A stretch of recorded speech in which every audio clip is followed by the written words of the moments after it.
ملګرو سړی اریان شي چې زمونږ په دې پښتنو باندې څه شوي دي. نن په سوات قمبر کې داسې چل شوی دی چې یو دوکان کولاو شوی دی، په هغې کې کمې جنکۍ چې دي هغه راغلي دي او خلکو کم سړي چې دي هغو له مساج کوي. دا ویډیو تاسو هم کته لکه اوس په ښځې راپاسي او هغه به سړو له مساج کوي او بل په داسې علاقو کې چې کم غیرتي پښتانه اوسیږي په هغو کې به داسې حرکت کوي او کم حکومت چې دی هغه به خاموش نو داسې کیدی هم نشي. ځکه دا ویډیو چې کله وایرل شوه نو خلکو چې کم دی دونه ډیره زیاته شیر کړه او دا ویل چې آیا زمونږ په دې پښتنو کې دا څه روان دي، د دې خلاف حکومت څه اکشن نه دی.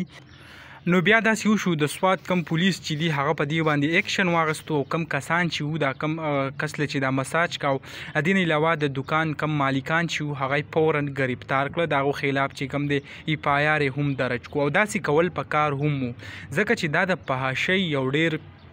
داسې یو سټیپ را مخې ته شو چې که دا دکان کامیاب شوی وی نو د دې نه پس به بیا خلکو خو چې کم دی کاروبار ته لاس اچولی وی او یو فحاش قسم حرکتونه چې کم دی هغه به یې شروع کړي وي. نو حکومت خو ډېر زیات زبردست کار وکړو، اوس په کار هم ده چې دیو له داسې سزا ورکړي چې داسې توبهګار چې سبا له داسې قسم حرکت هغه څوک ونه کړي. که مونږ وګورو زموږ په پښتونخوا کې داسې حرکتونه هغه شروع دي، د پنجاب کم